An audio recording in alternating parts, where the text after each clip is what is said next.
Andy, we'll start with the fans forum. How do you think it went?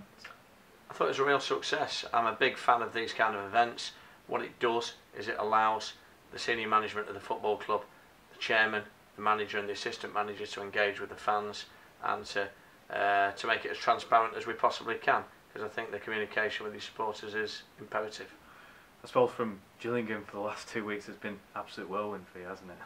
They say a week's a long time in football and a lot changes, and it certainly has in a fortnight. I'd like to first and foremost place on record my gratitude and thanks to Graham Alexander for what has been a really successful time as manager of Fleetwood Town Football Club. He was initially tasked with getting us out of League Two, which he successfully did with that so magical day back on my birthday 18 months ago, and those memories will stay with me forever. We then said, look Graham, we need a healthy finish. We don't want to be flirting with relegation. We want to be in a position whereby we can compete in League One. And to his credit, we had a really healthy season. 10th in League One in our first season was excellent. We have not started particularly well this season. We seem to have some downwards momentum, and of course I've made the decision that I have. Chairman have got to make those decisions, just like managers have got to make the decisions as to who actually plays. So rightly or wrongly, I've made that decision. Delighted with Stephen, but I just thought it was appropriate that I place on record thanks for everything that Graham Alexander has done, because he's been first class in so many ways. Talking to the new man in charge, Stephen Pressley, I bet that was a difficult process. So many applicants that were in there, but Stephen, he seems the man for the job. Well, it was incredibly busy. It was very flattering to get so many applicants and of such quality as well. There was some very big names and famous ex-players and famous ex-managers, but Stephen came across as being very hungry. He came across as being full of desire, and I think we just clicked really from when we spoke on the telephone. I studied his history and his previous performance as manager of Falkirk and Coventry, and I'm of the opinion that he did remarkably well in exceptionally difficult circumstances. To manage Coventry, who were in administration with a transfer embargo and playing at Sixfields, must have been very, very hard, and he managed to amass enough points to have finished ninth, which was remarkable, really, really good. Real success at Falkirk as well in difficult circumstances.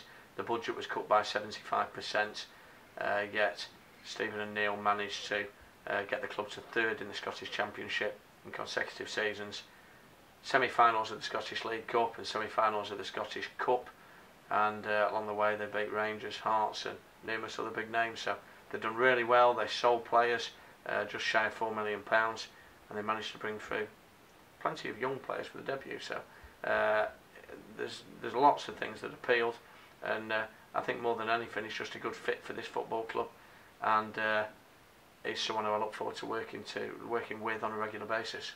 I'm sure a lot of targets have been set. You know, the season's only a few weeks old really. We're still in two cup competitions, JPT and FA Cup. A couple of wins will move us into the middle of the table, so there's all to play for, isn't there? Yeah, well, absolutely. I mean, we just said a week's a long time in football, and a fortnight is a remarkably long time. We've got to get the wheels back on. I don't think we're playing particularly badly. We got pipped in the last minute on Saturday. We've got to get back to winning games. We get a couple of wins, and the world is a far happier place for Fleetwood Town. We can be just shy of mid-table. That's how tight this table is. I do believe that we've got a decent squad, perhaps some fresh ideas we're required. We're going to be playing a slightly different system and different game plan, and Stephen eventually will no doubt bring his own players in as well. So we're 2 months into a 9-month season. There's a long, long way to go, a lot of football to be played, and lots of twists and turns yet. Seems to be this question keeps popping up, especially on social media and the internet. The transfer policy of the football club. Who makes the calls on players? Can you just maybe give a bit of clarification? I would love to give some clarity on that. Yes, it's one of those stories which it's a rumour which has become fact, and the internet tends to throw petrol on some of these fires. What happens is we have a technical director. We are a club that Stephen's the style of manager. He's just said in the fans forum he wants to spend his time with his coaches on the training ground, working on the style of play, working on fitness, working on tactics. There's only so many minutes in every day, so all of the inquiries that we'll get from agents, all of the relationships that we want to build with other clubs will go on through the technical directors. Technical director's role is to look at recruitment and to work with the chief scout, to work with the scouts who actually supply the chief scout with information. There's regular weekly meetings. We'll all sit down together, and there's lots of boxes that have to be ticked. There's lots of KPIs that have to be achieved before we look at signing players. But one thing I can absolutely assure everybody of is that no players will be signed if the chairman doesn't agree, no players will be signed if the manager doesn't agree, and if the technical director doesn't. It is a collective decision-making process, and it's sensible, and it's the right thing to do. I like a saying, where my money goes. We cannot impose any players on the manager. He has his own style of play and he has his own attributes that he's looking for, and the technical director is the person who provides all the information for us to make the ultimate say. Something that Stephen and Neil have really bought into, though, isn't it? Yeah, it's something that they were keen to. They were keen to work with a club that had a technical director. They're the kind of managers that want to spend their time on the training ground, on the training pitch, and there's so many aspects to being a football manager nowadays in the modern game. There's lots and lots of requests that come in on the telephone, via email, and somebody has to deal with those and deal with them professionally, and it's very difficult to do everything, hence why we have the managerial infrastructure that we think will breed success. There's a lot of players for Neil and Stephen to work with, younger players like Ash Hunter, Nick Horton, even Anthony Sarcevic, Colin McLaughlin. You forget, don't you, they're only 23, 24. That's right, yeah. We do have a young squad.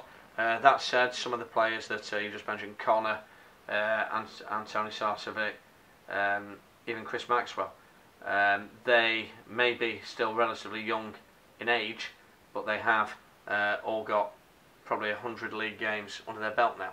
So they're becoming experienced players. We do have some younger players, some exciting younger players for them to familiarise themselves with. And first and foremost, they've got to take stock. And I've pretty much left them alone for the last week. And I know our chief exec, I was only saying Steve Kerwood prior to the fans forum, have you seen much of the management team? He said no, we'll just let them get on with it. And I think that's the right thing to do. They've got so much information to take in. They've got so many players to ascertain as to what their strengths, what their weaknesses are, and how to make them better. And we've got to let them crack on with that first and foremost. And that's exactly what we've done. We'll conclude on the BBC survey that's come out. We've been the second cheapest on season tickets and the cheapest on a number of aspects as well. It just shows, doesn't it, that the Fleetwood Town fans can come here, enjoy a fantastic atmosphere on a match day, go to Jim's bar, at an affordable price. Yeah, I think we give excellent value for money, and that was a decision that we made a long time ago. We know that we have the smallest population in the Football League. We know that we operate from a peninsula with the sea to the west, north and east, and it's not easy having such a small population. It's not easy filling your ground having such a small population. Therefore we have to make it appeal, and we have to give good value for money. Our thought process is that we can get money in on secondary spend. If we can get people actually to the game, they might have a pint of beer, they might have a pie, they might have a coffee or buy a programme. And also we want that feel-good factor. We want the stands to be as full as they can possibly be. We want people to become walking adverts and supporters who spread the gospel of Fleetwood Town, and we've no regrets at all in that decision. We'd like to see the ground full every week, and we'll endeavour to do all we can to make that the case. But yeah, we don't want to be one of these clubs whereby the ground is a quarter full and we're very expensive. There's different ways to balance the books. This is the way we do it here at Fleetwood Town. We want to be one of the very cheapest in the Football League, and we want to be as full as we can possibly be. Thank you for your time, Andy. A pleasure. Thank you.